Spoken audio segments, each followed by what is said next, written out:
à créer, c'est une idée qui a germé, à créer des clubs archéologiques au niveau des établissements scolaires. Déjà, ça sera un premier pas. Hein, au niveau des lycées, au niveau des collèges, même au niveau du primaire, pourquoi pas. Donc au niveau du primaire, il n'y a pas une seule année qui passe sans qu'il y ait une multitude de visites sur les sites. Donc chaque année, dès le printemps, vous entendez parler de tous les établissements qui organisent des sorties sur site. C'est une très bonne chose. Donc il y a une prise de conscience dans ce sens. Et puis avec la création de ces clubs, je crois que, comme vous le dites si bien, je crois qu'il y aura une approche hein, qui va peut-être s'instaurer hein, et ça va engendrer le développement de l'archéologie. Parce que maintenant, vous parlez de l'archéologie au sein de la société, à part les gens comme nous sommes là présents, eh ben, ils vont vous dire, eh bien, oh, écoutez, ce n'est pas mon problème. C'est pas mon problème. Donc, vous comprenez, donc peut-être à l'avenir, avec ces clubs-là, on pourra faire face à la situation. Oui, il faut prendre note, c'est une excellente idée. Une excellente idée. Hein. Et les universités, comme on l'a dit, donc, il y a uniquement Oran qui forme, pardon, Tlemcen qui forme. Oui, vous avez un Navarre, vous avez Argentine, vous avez Minas, vous avez Alger. Bon, et la question qui se pose, hein, bon, pour l'Ouest, si vous intégrez 30 archéologues par promotion, alors si vous avez 3 promotions ou 4 promotions, 83, 12, 120, est-ce qu'ils vont se placer dans le marché du travail? Attention, le marché est très, très serré. Et puis il y a aussi la demande.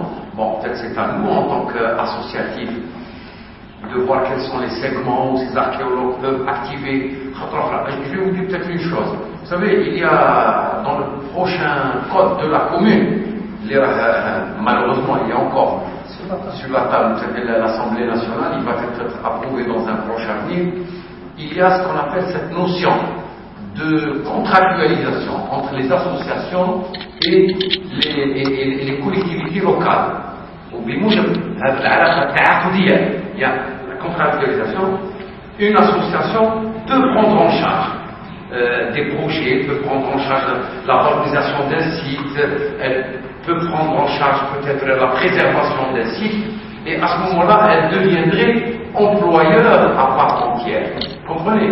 Et à ce moment-là, nos archéologues, voilà un nouveau segment où nos archéologues peuvent activer, à l'instar d'autres segments que sont peut-être les directions de la culture et tout ça. Mais les directions de la culture, qu'est-ce qu'ils peuvent embaucher? Il y a 1 ou 2 archéologues. Les musées, Dieu sait qu'on n'a pas encore suffisamment de musées. Mais la tendance, c'est que les associations de patrimoine doivent se structurer pour peut-être, moi je le souhaite, prendre en charge d'une manière codifiée, d'une manière structurée, la donne du patrimoine, en relation avec les directions sectorielles. Parce que l'association ne peut pas se substituer à l'institutionnel. Il y a des aspects techniques qui sont du ressort de l'institutionnel. Mais l'association peut contribuer, selon ses modestes moyens, à la base d'un cahier de charge. Et à ce moment-là, elle pourrait faire appel à des personnes ressources qui peuvent être des archéologues, des gens qui ont des compétences et des qualifications donc bien déterminées dans le domaine. Mais il y a des entre la contractualisation entre les collectivités locales et les associations. Dans tous les domaines. Attention, moi j'ai cité le cas patrimoine, parce que c'est un cas particulier, nous sommes ensemble, mais ce qu'on appelle les services publics délégués, dans le domaine social, l'enfance, c'est très important. Les régies de quartier, on pardon, Rahmoud Cheikh Al-Madiani, qui, parce que le directeur de la culture s'est excusé, je crois qu'il est en...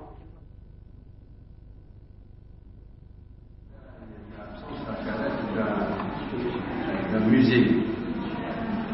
Dans les autres wilayas, on a constaté qu'il y avait des musées. Et par hasard hier, on a profité de rencontre avec le directeur de la culture, on a posé le problème. Où il a suggéré qu'on réserve une aide au musée du Moudial. Maintenant, on va travailler sur cette idée-là, en attendant l'inscription d'un projet de musique à Tiaret pour Tiaret cette histoire quand même de mémoire. Il faudrait qu'on ait un musée culturel à Tiaret. Alors, l'idée,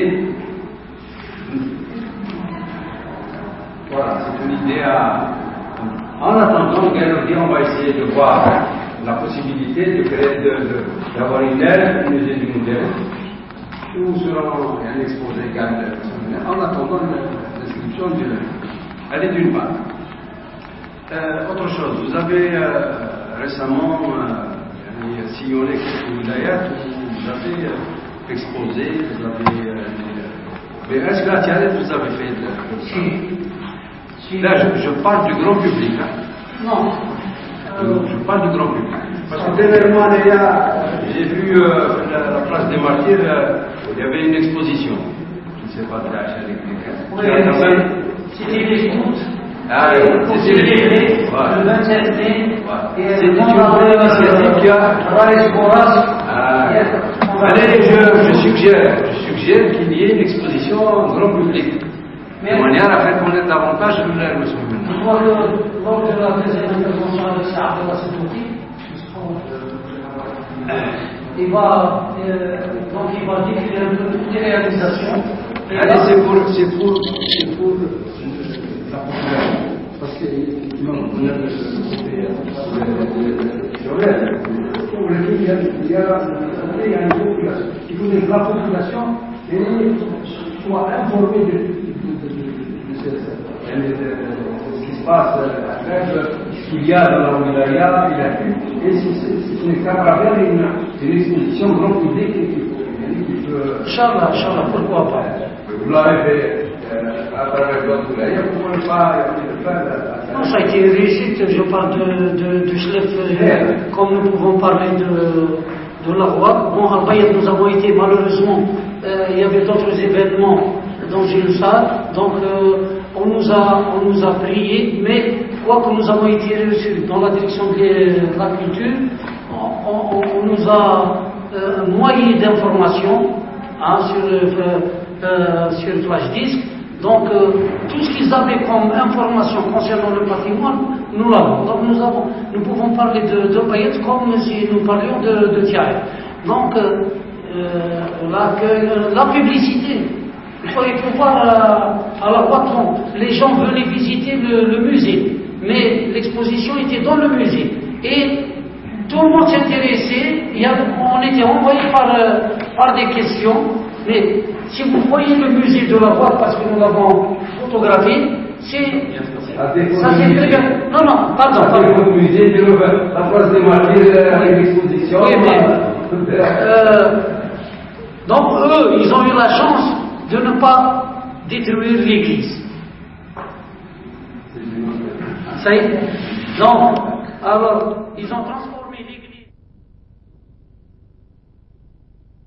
Ça peut contribuer à la sensibilisation de la population. C'est-à-dire le réseau fait le contact dans le sens horizontal. Je pose la question, comment le réseau peut contribuer à son travail dans le sens vertical, c'est-à-dire avec la population, avec les institutions. Vous remarquez, Cheikh Abdallah, que dans notre réseau, il y a quand même un brassage de presque toutes les associations. Il y a l'environnement, nous avons avec nous qui travaille dans le sens de développer l'écotourisme.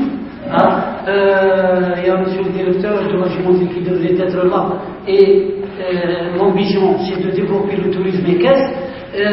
Nous avons la société civile, donc c'est la société civile qui doit contribuer, qui doit renforcer les liens pour développer ce que vous venez de dire maintenant. Parce que Voilà. Peut-être qu'on en a remis avec la question que vous avez posée. C'est pas le programme. c'est pas le problème. C'est-à-dire comme réseau, c'est-à-dire comment fonctionner le catalyseur. Si j'ai bien compris votre question, Serge, vous dites, bon, il y a un aspect horizontal, transversal, il y a une structuration du réseau. c'est-à-dire ce sont des membres associatifs qui sont là. Mais ce qui le préoccupe lui, ce sont les populations. Comment les populations bénéficieraient-ils de la plus-value du réseau? Comment?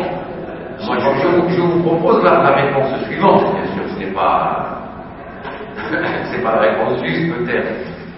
Nous, en tant qu'association, étant dans ce réseau-là, nous œuvrons dans des champs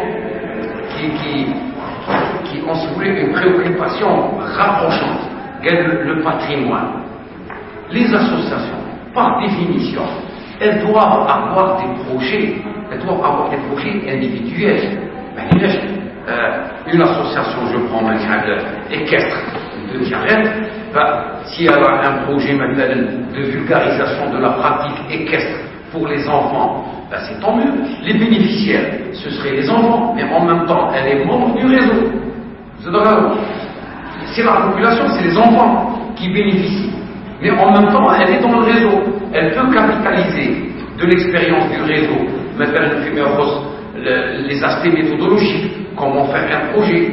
Le réseau peut par exemple créer des synergies où il y a des possibilités de financement. Le réseau peut se substituer, peut faire de la recherche de financement de projets, un projet qui est utile à l'association d'un club équestre.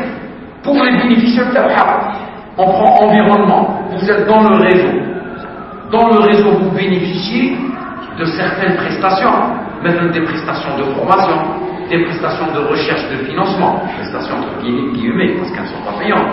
Mais quand vous allez sortir votre propre projet, il sera destiné à des bénéficiaires, ce qu'on appelle les bénéficiaires finaux, qui sont spécifiques à vous. Par exemple, l'éducation environnementale, l'éducation environnementale des enfants. Et c'est comme ça, et nous l'avons dit tout à l'heure, les publics bénéficiaires, les bénéficiaires finaux, ça sera qui? Ça sera la population ou les populations ou les bénéficiaires respectifs des projets des associations constituant le réseau. Donc il y a une horizontalité en ce qui concerne le partage d'expérience, la mutualisation des savoir-faire, les opportunités de financement et évidemment la communication sur le réseau, parce qu'il y a ce qu'on appelle les économies d'échelle. Vous êtes plus efficace quand vous êtes en réseau. Vous êtes plus efficace que lorsque vous êtes pris individuellement, vous allez de fond, ce qu'on appelle l'effet de synergie. Et de l'autre côté, donc, les bénéficiaires de vos prestations à travers les projets que vous allez concrétiser bénéficient donc de la plus-value de vos projets que vous allez mettre sur le terrain, à l'horizontalité ou à la verticalité.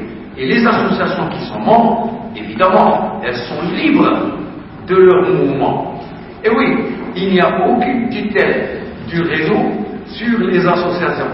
Et nous l'avons dit, le réseau, c'est quelque chose de libre. Vous venez, on remplit, on mutualise, on partage, tout en s'appréciant et en s'estimant.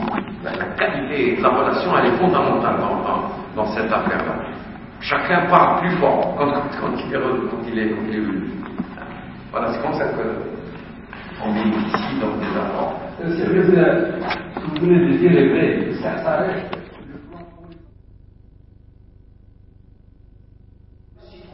Tous les groupes ont été travaillés pendant la période que je considère moi une période courte. Ensuite, il y a la présentation du contenu de l'enquête réseau. Il y a une en marge du séminaire le dernier séminaire thématique. Oui, les bailleurs sont obligés de donner quelques questions et de voir comment le réseau une enquête. L'enquête a être originelle des résultats. Est-ce que nous sommes dans la bonne voie? Est-ce qu'on peut améliorer? Est-ce qu'on peut ajouter, etc. Il faut un débat. Là, pour l'exposition itinéraire, les moyens. Bon, les moyens, vous voyez, parce que au début, vous théâtre transparent. لأن إحنا membre de réseau, vous êtes des partenaires, et c'est votre droit le plus absolu de demander comment la réalisation d'un réseau من ناحية الندية pratique sur le plan pratique. Il faut donc constituer de parents 90 60 ensuite les différents sites archéologiques qui sont موجودين nous allons l'enrichir encore plus par d'autres photos parce que on est sur place etc. on a photographié certains sites que ce soit à de Roi, ensuite les salles d'exposition adéquates que ce soit le musée, que ce soit la salle que ce soit que ce soit bon, un véhicule a été mobilisé de telle manière que toute cette logistique, tous ces panneaux et une chose des différentes valeurs. Ensuite, on a les moyens, les ressources humaines qui ont été déployées. 2 à 3 animateurs, que ce soit dans l'association, mais beaucoup plus, c'était les associations d'accueil qui sont le plus important pour nous. Parce que هما اللي حضروا الأرضية هما اللي حضروا لنا كلش هما اللي جابوا لنا تقريبا يعني لو ما كانوش هما ما نطيقوش حنا نديروا aucune exposition. يعني sincèrement il fallait que les associations هذولا معنا في les réseaux هما اللي كانوا يعني في الولايات. Donc, on ne peut pas les remercier parce qu'ils font partie du réseau et nous sommes لازم ولكن رغم ذلك لازم نشكرهم على هذا. إذن زيدوا l'exposition qui est dans notre classe. Bon, les wilayat qui ont été touchées, vous voyez, وتقريبا même la couverture كما تكلم الزميل بلا قال باللي sur le plan vertical. Bon, احنا مثلا نعطيكم un exemple. انا رحت للغوا طرف البيض بان في الموسيقى il y avait une influence, il y avait des radios, il y avait des gens qui sont venus de la population.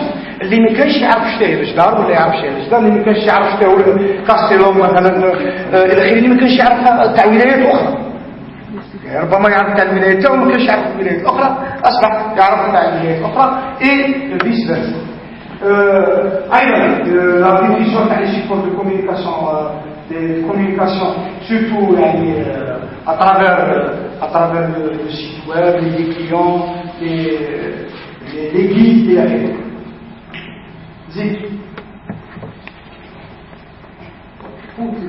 Bon, donc les communications et publications, vous voyez que sur le plan matériel, on a fait une communication, ou plutôt publié des guides. Là, on a axé beaucoup plus sur le guide parce que le guide c'est quelque chose de très important. Généralement, quelqu'un qui vient de l'extérieur qui dit que le guide هو باش يعرفوا راه السيت فاتو واش معنى هذا السيت ne serait-ce qu'un aperçu en résumé. Donc, هذو les guides, on a essayé de les faire d'une autre manière, c'est-à-dire faire un peu détachant. Nous sous forme d'un livre, d'une manière détachante, حتى نستطيع à chaque fois de les enrichir par des fiches nouvelles de certains wilayas. اللي يزيدوا ربما à chaque fois نزيدوا حتى يولي لنا un guide, je dirais volumineux